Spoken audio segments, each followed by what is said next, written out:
Hello students, Kumar study circle में आप सबका स्वागत है। सीजी पुलिस आरक्षक भर्ती परीक्षा को आगे बढ़ाते हुए आज के वीडियो का हमारा टॉपिक होगा साइंस पर अवलंबित, विज्ञान पर अवलंबित होगा, जिसमें तीनों विषयों को समाहित करके मैं यहाँ पर लेके आया हूँ, जो आपके लिए बहुत इंपॉर्टेंट हो सकता है। जो बच्चे मुझसे अभी भी जुड़ रहे हैं उनको बता देना चाहता हूँ, आप लोगों के लिए ऐसे बहुत सारे वीडियो मैं बनाता रहता हूँ। अगर आप मेरे पुराने वीडियो को देखना चाहते हैं तो मेरे चैनल के प्लेलिस्ट में जाएंगे, जिसमें आपको सीजी पुलिस वाला प्लेलिस्ट दबाकर सारे वीडियो को देख सकते हैं। तो चलिए देर न करते हुए एक एक क्वेश्चन को सॉल्व करते हैं। पहला क्वेश्चन आपके सामने है, प्रकाश संश्लेषण का मुख्य उत्पाद क्या है? जब प्रकाश संश्लेषण पौधों द्वारा होता है उसका मुख्य उत्पाद क्या होता है, यह आपको बताना है। वसा, कार्बोहाइड्रेट, प्रोटीन या विटामिन, इसमें से कोई एक आएगा। सही आंसर इसका बी आएगा, कार्बोहाइड्रेट बनता है। हमको मालूम है कि जो पेड़ पौधे होते हैं यहाँ से कार्बन डाइऑक्साइड लेते हैं और नीचे से पानी लेते हैं, H2O लेते हैं, पानी और कार्बन डाइऑक्साइड लेते हैं और हमारे लिए C6O6 C6H12O6 अर्थात ग्लूकोज बनाते हैं। तो ये ग्लूकोज क्या है? ग्लूकोज कार्बोहाइड्रेट है।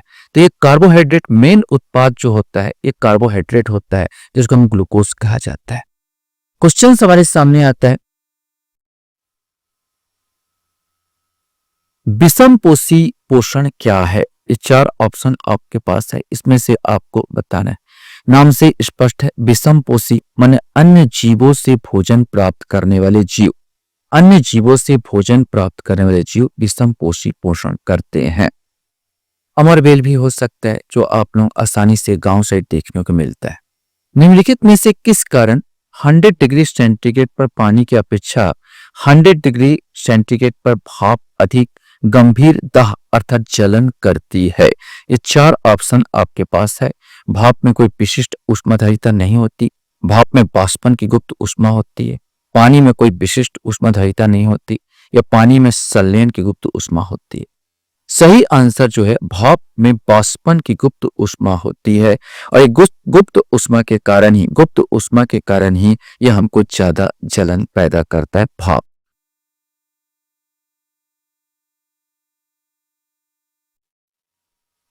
क्वेश्चन हमारे सामने आता है, मनुष्य की पाचन तंत्र का सबसे लंबा भाग कौन सा है? यह आपको बताना है। अमाशय, बड़ी आंत, छोटी आंत, ग्रसिका, इसमें से आपको बताना है। सही आंसर यहाँ पर छोटी आंत होगा। ये ऐसे ग्रसिका होगा, फिर ये अमाशय होगा, इसके बाद ही छोटी जो छोटी आंत होता है, इसके बाद ही बड़ी आंत होगा और इसके बाद मलाशय होगा। तो यहाँ पर देखते हैं, मनुष्य का आंतों का देखते हैं। छोटी आंत लगभग 20 मीटर लंबी होती है, 20 मीटर तक लंबी पाई जाती है छोटी आंत। तो मनुष्य के तंत्र का सबसे लंबा भाग छोटी आंत यहाँ पर आएगा। जब गर्म पानी को अधिक तप्त गिलास के ऊपर छिड़का जाता है तो वह टूट जाता है। इसका कारण क्या है, यह आपको बताना है। अचानक ही गिलास विस्तारित हो जाता है, अचानक गिलास संकुचित हो जाता है, जल वाष्पित हो जाता है, गिलास में रासायनिक रूप से जल के साथ प्रतिकृत होता है। सही आंसर इसका जो आएगा, अचानक गिलास संकुचित हो जाता है। गिलास तप्त है, बहुत गर्म है, अब उसको ऊपर आप छिड़क रहे हो पानी, तो यहाँ पर हो जाएगा, यहाँ पर संकुचन। ये तो तप्त है, फैला हुआ है, अचानक ऊपरी भाग संकुचन और अंदर का भाग जो होगा वो जस के तस होगा, जिससे गिलास में क्या होगा, ताप में अंतर आएगा, तापांतरण कारण ये टूट जाएगा।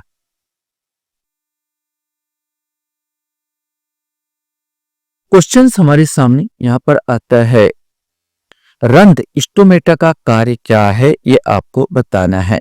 प्रकाश संश्लेषण, गैसों का आदान प्रदान, पानी का अवशोषण, उपरोक्त सभी।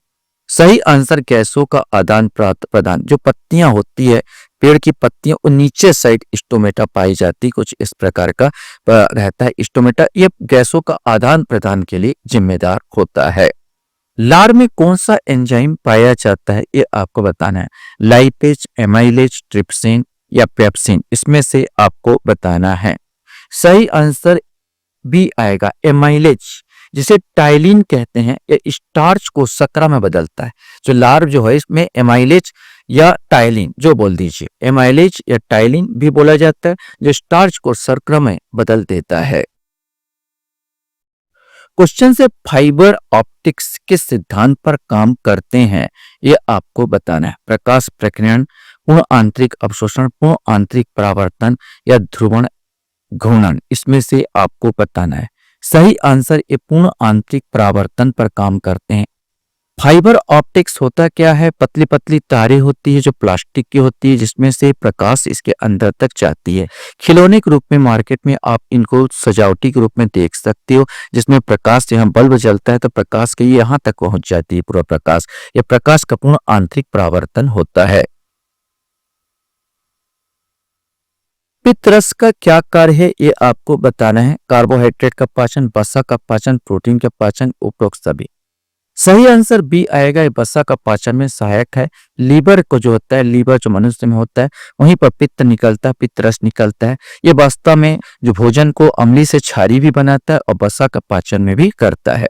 आकाश में नीला रंग प्रकट होने से इसके साथ संबंधित प्रकाश की परिघटना है व्यतिकरण, परावर्तन, अपवर्तन या प्रकीर्णन। सही आंसर डी आएगा, प्रकीर्णन होता है। आकाश में बहुत सारे धूल के कण होते हैं और प्रकाश का जो आता है यहाँ टकराने के बाद इसमें बैगनी और नीला रंग ज्यादा छितरा जाता है, इसका प्रकीर्णन हो जाता है, इसलिए हमें आकाश को है तो नीला रंग का दिखाई देता है। तरंग ताल, मैंने स्विमिंग पूल की बात कर रहा। तरंग ताल वास्तविक गहराई से कम गहरा दिखाई देता, इसका कारण क्या है? अपवर्तन, प्रकाश का प्रकीर्णन, परावर्तन या व्यतिकरण। सही आंसर इसका कारण अपवर्तन होगा। जैसे तरंग ताल, ये तालाब ले लिया जाए तो तालाब में पानी भरा हुआ है और हमको अच्छी तरह से मालूम, हमको कोई भी चीज तब दिखाई देगी जब उसे टकरा कर वो जाती है। तो जो भी चीज आती है तो प्रकाश यहाँ से टकरा कर जब मनुष्य तक जाएगी, तो मनुष्य तक जब टकरा के जाएगी तो ये सघन माध्यम या विरल माध्यम, सघन माध्यम से कोई प्रकाश विरल माध्यम में जाने से अभिलंब से दूर हट जाती है। तो अभिलंब से दूर हटेगी तो ये मेरे को थोड़ा ऊंचा इस साइड उठा हुआ नजर आएगा, अगर सीधा मैं करूंगा तो। यही कारण होता है, अपवर्तन के कारण ये दिखाई होता है। मिर्ची का एक उदाहरण है, ये आपको बताना है। केवल प्रकाश के अपवर्तन का, केवल प्रकाश के पूर्ण आंतरिक प्रवर्तन का, प्रकाश के अपवर्तन और पूर्ण आंतरिक प्रवर्तन का, और केवल प्रकाश के परिक्षेपण का, इसमें से कोई एक आएगा। सही आंसर सी आएगा, प्रकाश के अपवर्तन और पूर्ण आंतरिक परावर्तन का। मिर्ची का एक गर्म देश में, विशेष करके रेती वाले स्थान पर होता है। रेती बहुत ज्यादा गर्म हो जाता है तो यहाँ पर दो लेयर बन जाता है। ऊपर हो जाता है सघन माध्यम, नीचे होता है विरल माध्यम, और प्रकाश किरण जब आती है तो ये यहीं से सघन माध्यम से ही लौट जाती है, माने इसका यहीं पर हो जाता है अपवर्तन हो जाता है, क्रांतिक कोण से ज्यादा हो जाता है। इसका पूर्ण आंतरिक परावर्तन भी होता है और अपवर्तन, दोनों घटना होती है। तो यहाँ तालाब होने का एहसास होता है, जिसे मरीचिका की घटना कहा जाता है। तालाब या पानी। क्वेश्चन है, कारों के हैंडलैम्प में प्रयुक्त दर्पण किस प्रकार के होते हैं? जो साइड मिरर की बात नहीं कर रहे, एक कारों के हैंडलैम्प की बात कर रहा, जो इस प्रकार का बना रहता है, जो लाइट होता है। तो यहाँ पर कारों का हेडलैम्प होता है, ये जो इस प्रकार का जो लैंप पर चिकना कर दिया जाता है और उसमें लेप लगा होता है चमकीला, तो ये परावली अवतल, जो इसका आंसर 13 का आएगा, परावली अवतल का कार्य ये करता है।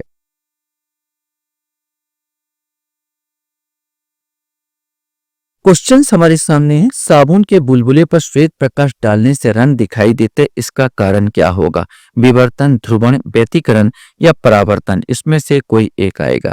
सही आंसर व्यतिकरण की घटना इसमें होती है। बरसात के दिन कभी कभी तेल की बूंदें गिर जाती है तो उस जगह ऐसे गोल गोल सा रंगीन दिखाई देता है। माने रंगीन इसलिए दिखाई देता है कि जो उसमें एक लेयर बन जाती है, कुछ लेयर होता है प्रकाश की जो आती है, जो कुछ लेयर जैसे काला है तो इस लेयर द्वारा सोख लिया गया, और कुछ लेयर हुआ जो ऊपर आया, कुछ पूरा प्रकाश को सोख लिया, लाल रंग को निकाल दिया। इसने क्या किया कि बाकी को सोख लिया, हरे रंग को निकाल दिया। इसने क्या किया, गुलाबी रंग को निकाला, बाकी को सोख लिया। इसमें लेयर होता है जिससे वो रंग बिरंगा नजर आता है। और साबुन के बुलबुले में भी ठीक व्यतिकरण की घटना होती है। तो ये प्रकाश का व्यतिकरण बी वाला इसके आंसर हो। प्रकाश जो पूछा, ये वाला पूछा था ना, हाँ सी वाला। तो साबुन के बुलबुले में जो होता है व्यतिकरण की घटना होती है, तो ये सी वाला आंसर आएगा। हीरे की चमक का कारण क्या होता है, ये आपको बताना है। प्रकाश का संपूर्ण आंतरिक प्रवर्तन, प्रकाश का व्यतिकरण, प्रकाश का ध्रुवण, प्रकाश का अपवर्तन। हीरे का जो चमक है प्रकाश का संपूर्ण आंतरिक परावर्तन के कारण होता है। हीरो का तराशा ही ऐसा जाता है कि उसका पूर्ण संपूर्ण आंतरिक परावर्तन हो जाए। उसको तराशने पर डिपेंड करता है कितना ज्यादा उसको अच्छे से तराशा गया है। क्वेश्चंस यहाँ पर है, वर्णांधता का दोष किस लेंस के प्रयोग द्वारा दूर किया जा सकता है, ये आपको बताना है। अवतल लेंस, उत्तल लेंस, सिलेंडर लेंस, उपरोक्त में से कोई नहीं। वर्णांधता अर्थात कलर ब्लाइंडनेस, ये रोग नहीं, ये जो रोग है वंशानुगत होता है, ये किसी प्रकार के लेंस से दूर नहीं होगा। तो आंसर इसका डी वाला आंसर यहाँ पर आएगा। वायुमंडल के ऊपरी भाग स्ट्रेटोस्फीयर में ओजोन परत हमारी रक्षा किससे करती है? दृश्य विकिरण से, अपरक्त कणों से, पैराबैंगनी विकिरणों से या अंतरिक्ष किरणों से? सही आंसर इसका अल्ट्रावायलेट रेस अर्थात पैराबैंगनी किरणों से हमारी रक्षा करती है। क्वेश्चन है, निकट दृष्टि दोष मायोपिया निम्नलिखित में से किसका प्रयोग करते हुए ठीक किया जा सकता है? निकट दृष्टि दोष का अर्थात होता है कि व्यक्ति को निकट का चीज तो दिखाई देता, बाकी दूर का चीज नहीं दिखाई देता। तो दूर का चीज नहीं दिखाई देता तो इसके लिए मेरे को अवतल लेंस का प्रयोग करना होगा। अवतल लेंस यहाँ पर प्रयोग किया जाएगा। जस्ट इसका दूसरा होता, अगर दूर दृष्टि दोष बोलता तो उत्तल लेंस का प्रयोग कर दे। तो निकट दृष्टि दोष के लिए हम अवतल लेंस का प्रयोग करते हैं और दूर दृष्टि दोष के लिए हम उत्तल लेंस का प्रयोग करते हैं। क्वेश्चंस यहाँ पर आता है, समुद्र में पानी का नीले होने का कारण क्या है? तो समुद्र में पानी का नीले होने का कारण इसमें से 4 ऑप्शन दिए हैं, आप पढ़िए और सोचिए और बताइए। तो सही जो आकाश का जो नीला रंग होता है प्रकीर्णन कारण, वह पानी में भी जो होता है जल के अणुओं द्वारा नीचे के प्रकाश का प्रकीर्णन कर दिया जाता। तो आंसर इसका बी आएगा। यहाँ भी जो नीला दिखाई देता है पर नीला है नहीं है, ये प्रकीर्णन कारण मेरे को नीला दिखाई देता है। तारों को टिमटिमाने के क्या कारण है?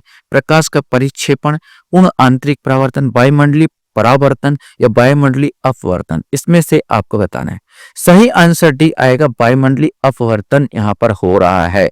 होता यह है कि यहाँ पर ये मान लीजिए स्टार है, तारा है और इसकी प्रकाश मेरे यहाँ तक आनी तो मेरे को दिखना, लेकिन वायुमंडल में क्या होता, कहीं सघन कहीं विरल, कहीं सघन कहीं विरल, कहीं सघन कहीं विरल वायु होती है जो एक माध्यम का बना देती है। तो सघन से विरल इस प्रकार प्रकाश का अपवर्तन होता रहता है और होते हुए हमारे तक आता है तो हमको ये टिमटिमाता हुआ नजर आता है।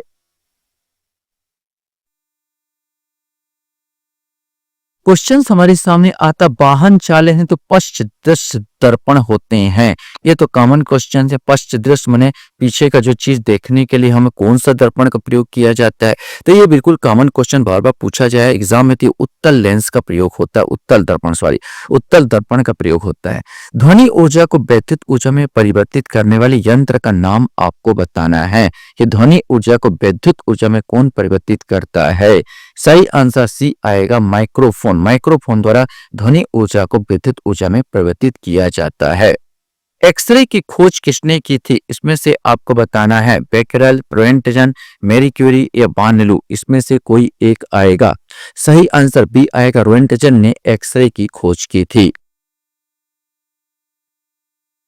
क्वेश्चन यहाँ पर है, जैव प्रक्रम क्या है? ये आपको बताना है। सजीवों को वृद्धि और विकास के लिए आवश्यक प्रक्रम, सजीवों द्वारा किए जाने वाले सभी प्रक्रम, सजीवों के अनुरक्षण के लिए सभी प्रक्रम, उपरोक्त सभी। तो ये तीनों इसमें आ जाएंगे, उपरोक्त सभी।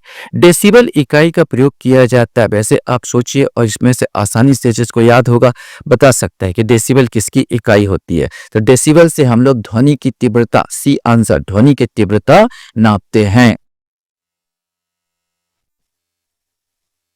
क्वेश्चन हमारे सामने यहाँ पर आता, पराश्रव्य तरंग की आवृत्ति होती है। विशिष्ट रूप से आपको बताना है कि पराश्रव्य तरंग की आवृत्ति कितनी होती है। यहाँ पर ऑप्शन दिया है। पराश्रव्य तरंग की जो आवृत्ति होती है 20,000 हर्ट्ज से ज्यादा होती है। जो 20,000 हर्ट्ज से ज्यादा है उसे पराश्रव्य तरंग कहते हैं। 20 हर्ट्ज से कम है उसको अपश्रव्य कहते हैं। और 20,000 और 20,000 के बीच में है, जो बीच में है उसको श्रव्य कहते हैं। उसी को मानव जो कान है सुन सकता है। मानव 20 हर्ट्ज से ऊपर और 20,000 से नीचे इसी ध्वनि को सुन सकता है, जिसको श्रव्य कहते हैं। 20,000 से ऊपर पराश्रव्य, 20 से कम अपश्रव्य कहा जाता है। अमाशय में कौन सा अम्ल पाया जाता है? इसमें से आपको बताना है कि कौन सा अम्ल इसमें पाया जाता है। सही आंसर इसमें बी आएगा HCl अर्थात हाइड्रोक्लोरिक अम्ल।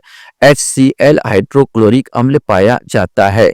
चमगादड़ बाधाओं को पता लगा सकता है क्योंकि वे उत्पन्न करते हैं पराध्वनिक ध्वनि तरंगे, पराश्रव्य ध्वनि तरंगे, अपश्रव्य ध्वनि तरंगे या सूक्ष्म ध्वनि तरंगे। इसमें से आपको बताना है। सही आंसर पराश्रव्य ध्वनि तरंग उत्पन्न करते हैं। चमगादड़ रात को देख नहीं पाते लेकिन वो पराश्रव्य ध्वनि तरंगों को उत्पन्न करते हैं। ध्वनि अगर डायरेक्ट निकल गई और उन तक नहीं लौटी तो समझ जाते हैं वहां पर कोई बाधा नहीं है। अगर मान लो कोई बाधा है, कोई पेड़ है, कोई डाल है, वहां से टकरा के वो लौटती है तो उस अंदाजा लगा लेती है यहाँ पर कोई है और चमगादड़ उस और उड़ान भरते हैं और वहां पर लटक जाते हैं। इसलिए अक्सर वो तार में क्या होता पराशब्द ध्वनि लगाते हैं और तार में लटक के जब उल्टा लटकते हैं दोनों टच हो जाता है जिससे वो मारे जाते हैं।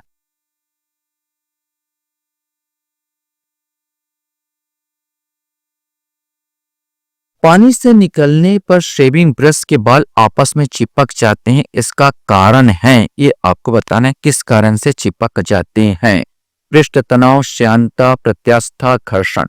सही आंसर पृष्ठ तनाव। पानी की प्रवृत्ति होती है कम से कम आयतन संकुचित होना, कम से कम आयतन होना, इसी को बोलते हैं पृष्ठ तनाव। और ब्रश के शेविंग का जो आपस में चिपकने का कारण भी यही है। बॉल पेन किस सिद्धांत पर काम करता है? श्यानता, बायल का नियम, गुरुत्वीय बल या पृष्ठीय तनाव। जो बॉल पेन होता है वो गुरुत्वीय बल पर काम करता है, इसीलिए जब दीवार में आप लिखते हो खड़े दीवार में तो चलना बंद कर देता है क्योंकि जो काम करता है गुरुत्वीय बल पर काम करता है। वायु के सापेक्ष आर्द्रता का मापन एवं रिकॉर्ड करने वाला उपकरण आपको बताना है। हाइग्रोमीटर, बैरोमीटर, हाइड्रोमीटर या लैक्टोमीटर, इसमें से आपको बताना है। सही आंसर वायु की सापेक्ष आर्द्रता हाइग्रोमीटर नापता है। बैरोमीटर तो वायुमंडलीय दाब को नापता है। जहां तक है हाइड्रोमीटर ये तरल जो पदार्थ होता है उसका घनत्व को नापता है। इलेक्ट्रोमीटर से दूध को मापा जाता है, दूध की प्योरिटी बताता है।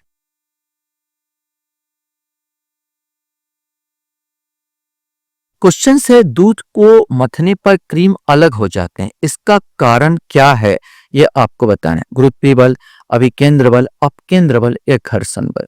सही आंसर इसका सी आएगा अपकेंद्र बल। जब यहाँ पर में एक बाल्टी में दूध को मथा जाता है, इस प्रकार जब गोल गोल घुमाया जाता है तो इसमें दो बल काम करते हैं, अभिकेंद्र बल और अपकेंद्र बल। अभिकेंद्र बल अंदर की ओर लगती है, अपकेंद्र बल बाहर की ओर लगेगी और बाहर की ओर लगने पर जितने मठा होते हैं, क्रीम होते हैं, ऊपर आ जाते हैं। यही होता है दूध का क्रीम अलग कर लिया जाता है। पहाड़ों पर जल कम तापमान पर उबलता है क्यों? ये आपको बताना बिल्कुल कॉमन क्वेश्चन है जिसको आप लोग बता सकते हो। यहाँ पर चार ऑप्शन इसके आपके पास दिए हुए हैं। सही आंसर सी आएगा, पहाड़ों पर वायु दाब कम होता है, वायुमंडलीय दाब कम होता है, इसलिए क्वथनांक पर असर पड़ता है और बड़ा बड़े पानी क्या होता है उबलने लगता है।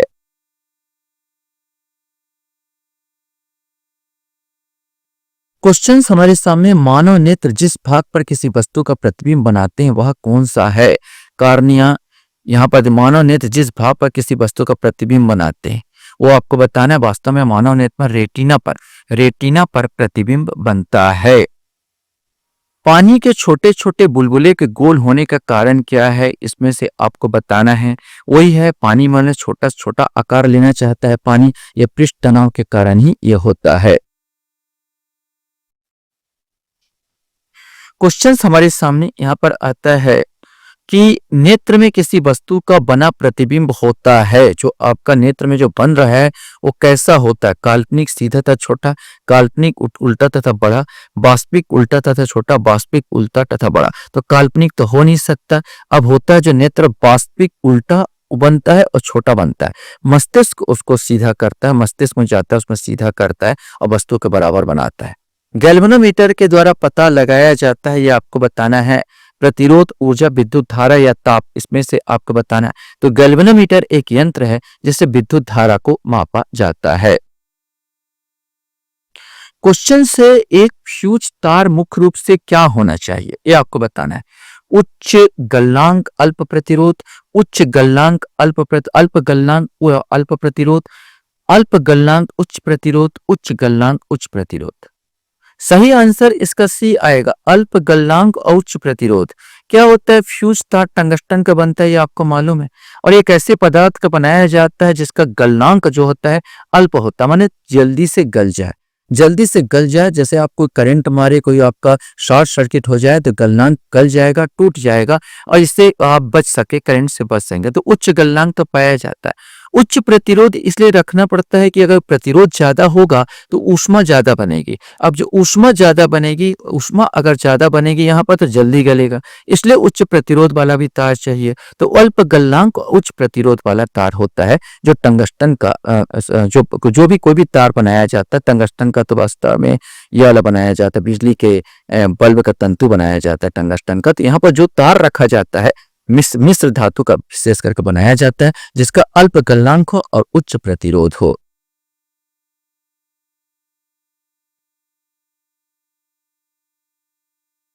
क्वेश्चन है, डायनमो एक यंत्र है जो आपको बताना है ये क्या काम करता है। यांत्रिक ऊर्जा पैदा करता है, विद्युत ऊर्जा करता है, यांत्रिक ऊर्जा को विद्युत ऊर्जा बदलता है, विद्युत ऊर्जा को यांत्रिक ऊर्जा बदलता है। इसमें से कोई एक आएगा। तो सही आंसर यांत्रिक ऊर्जा को विद्युत ऊर्जा में बदलता है। डायनमो एक ऐसा यंत्र है जो यांत्रिक ऊर्जा को विद्युत ऊर्जा में बदल देता है।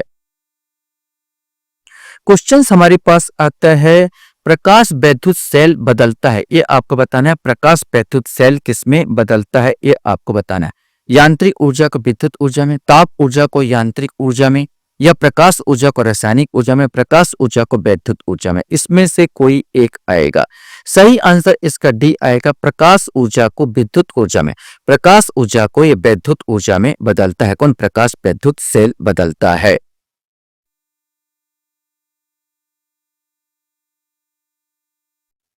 क्वेश्चन हमारे सामने आता है, शीतकाल में कपड़े हमें गर्म रखते हैं क्योंकि वे ऊष्मा प्रदान करते हैं, ऊष्मा का विकिरण नहीं करते, वायु को शरीर के साथ संपर्क में आने से रोकते हैं, शरीर को ऊष्मा को बाहर जाने से रोकते हैं। सही आंसर यही आएगा, शरीर की ऊष्मा को बाहर जाने से रोकते हैं। आपका शरीर है, इसमें आपको 98 डिग्री सेंटीग्रेड तो बनता ही है उसमें, और इसमें एक जब आप इस प्रकार कपड़े पहनेंगे तो ये बाहर जाने से रोकेगा और आपको गर्म करेगा। आपका शरीर का तापमान ही है, यहाँ पर तापमान के कारण ही ये के बाहर जाने से रोकेगा और आपको गर्म रहेगा। मेघाच्छन्न रात की अपेक्षा निर्मल रात अधिक ठंडी होती, इसका कारण क्या है? चालन, द्रवण, विकिरण या सूर्य तापन। इसमें से कोई एक आएगा। सही आंसर विकिरण आएगा। अगर बदली वाली रात हो तो क्या होता है कि विकिरण जो जाती है ऊपर, उसको बदली के कारण वो वापस आ जाती है, जिससे उसमें ऊष्मा पैदा होती है और गर्म रहता है। अगर बदली नहीं रहेगी तो विकिरण ऑटोमेटिक निकल जाएगी और आपको ठंडा महसूस होगा, किसी प्रकार का लौटेगी नहीं। तो ये विकिरण इसका मेन कारण होता है। क्वेश्चन है, पानी के किसी द्रव्यमान को 0 डिग्री सेंटीग्रेड से 10 डिग्री सेंटीग्रेड तक गर्म करने से उसके आयतन में, ये क्वेश्चंस बहुत इंपॉर्टेंट आपसे पूछा गया बहुत बार, अनुक्रमिक वृद्धि होगी, अनुक्रमिक कमी आएगी, बढ़ने के बाद कमी होने लगेगी, घटने के बाद वृद्धि होने लगेगी। सही आंसर यही आएगा, घटने के बाद वृद्धि होने लगेगी। जल जो है 4 डिग्री सेंटीग्रेड पर उसका जो आयतन घटेगा और घनत्व बढ़ेगा। 4 डिग्री पर पानी का सबसे ज्यादा घनत्व होता है।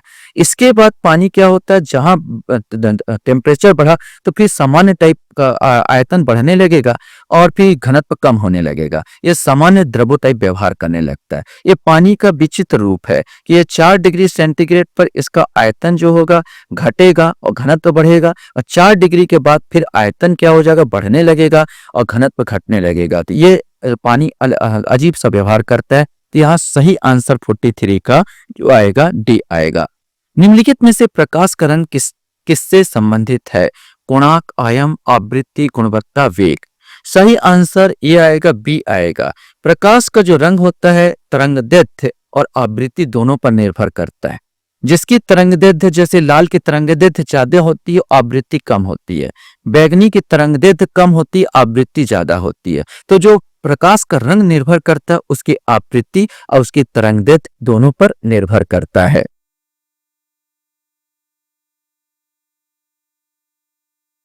क्वेश्चन हमारे सामने है, प्रिज्म में प्रकाश के विभिन्न रंगों का विभाजन होता है, ये आपको बताना है। प्रकाश का परावर्तन, प्रकाश का वर्ण विक्षेपण, प्रकाश का विवर्तन या प्रकाश का अपवर्तन। तो सही आंसर बी आएगा, प्रकाश का वर्ण विक्षेपण हो रहा है। जो प्रिज्म होता है उसमें से प्रकाश 7 रंगों में क्या हो जाता है, डिवाइड हो जाता है, तो उसका वर्ण विक्षेपण होता है। प्रिज्म से गुजरने पर प्रकाश का कौन सा रंग सबसे अधिक विचलन दर्शाता है, ये आपको बताना है। श्वेत, लाल, बैंगनी या हरा। तो ये कॉमन क्वेश्चंस आपके सामने। तो बैंगनी रंग सबसे ज्यादा विचलित होता है, ये प्रिज्म में होता है। और प्रिज्म में से कोई प्रकाश जाएगा तो लाल का पहले लाल होगा, इसके बाद सबसे जो विचलन होता है वो होता है बैंगनी रंग का, सबसे ज्यादा विचलन यहाँ पर देखने को मिलता है। क्वेश्चन है, किस दृष्टि दोष को अवतल एवं उत्तल दोनों लेंसों से बने द्विफोकली लेंस द्वारा संशोधित किया जा सकता है, माने बचाया जा सकता है, पेशेंट को बनाया जा सकता है, बताना है। निकट दृष्टि दोष, जरा दृष्टि दोष, दूर दृष्टि दोष या मोतिया बिंदु। सही आंसर बी आएगा, जरा दृष्टि दोष। जरा माने होता है वृद्धि, ये वृद्धावस्था का रोग है। वृद्धावस्था में निकट दृष्टि और दूर दृष्टि दोनों काम करना बंद कर देती है, दोनों रोग हो जाता है। तो ऐसा चश्मा बनाते हैं जो डीप फोकली, वाइड फोकली, इधर आपका होगा दूर दृष्टि के लिए, तो यह होगा निकट दृष्टि के लिए। इस प्रकार आपने चश्मा देखा होगा जो एक फोकल इस प्रकार नीचे बना रहता है, तो इसको जरा दृष्टि दोष के लिए काम लाते हैं। क्वेश्चन है, कार्बोनिक समूह सूचित किया जाता है, ये आपको बताना, कार्बोनिल समूह किसके द्वारा सूचित किया जाता है। सही आंसर सी आएगा, डबल बॉन्ड द्वारा इसको सूचित किया जाता है, CO द्वारा कार्बोनिल समूह को सूचित किया जाता है।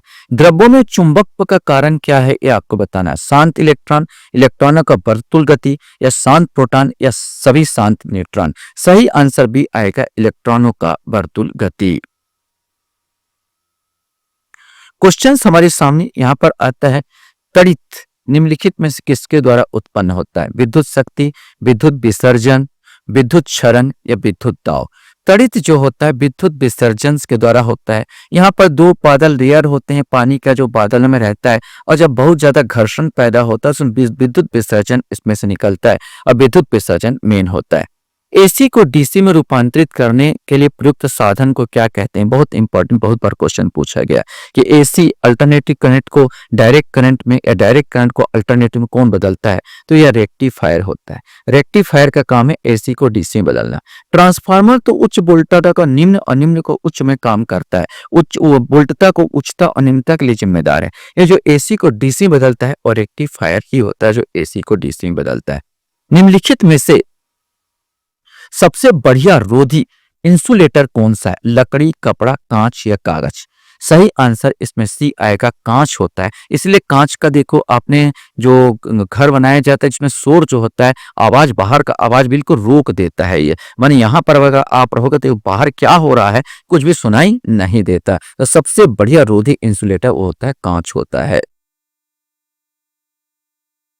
क्वेश्चन है, एथिल एल्कोहल का अणुसूत्र क्या होगा। इसमें से क्वेश्चंस आपको तो बस हम जानते हैं, तो C2H5OH माने बी वाला आंसर आएगा, C2H5OH एथिल एल्कोहल का अणुसूत्र होगा। क्वेश्चन हमारे सामने आता है, बहुत बार क्वेश्चन पूछा गया है कि वह उपकरण कौन सा है जिसमें समुद्रों की गहराई को मापने के लिए ध्वनि तरंगों का प्रयोग किया जाता है। राडार, सोनार, अल्टीमीटर या बेंचुरीमीटर। सही आंसर ये सोनार। सोनार के द्वारा जो होता है ये समुद्रों की गहराई मापने के लिए काम किया जाता है, ध्वनि तरंगों को भेजा जाता है। कोई भी नाव नहीं डूबेगी जब तक यदि वह पानी हटाती है अपने आयतन के बराबर, भार के बराबर, पृष्ठ के बराबर, एक घनत्व के बराबर। सही आंसर बी आएगा, भार के बराबर जब तक हटाएगी पानी नहीं डूबेगा, वो नाव नहीं डूबेगी। सौर ऊर्जा का रूपांतरण रासायनिक ऊर्जा में होता है, वाष्पोत्सर्जन द्वारा, प्रकाश संश्लेषण द्वारा, विसर्जन द्वारा या परासरण के द्वारा। ये तो आपको अच्छी तरह से मालूम है, इसका आंसर बी आएगा, प्रकाश संश्लेषण के द्वारा। आशा करता हूँ ये वीडियो आपको अच्छा लगा होगा। आप लोग वीडियो को वॉच करते हो इसलिए धन्यवाद। Thank you very much.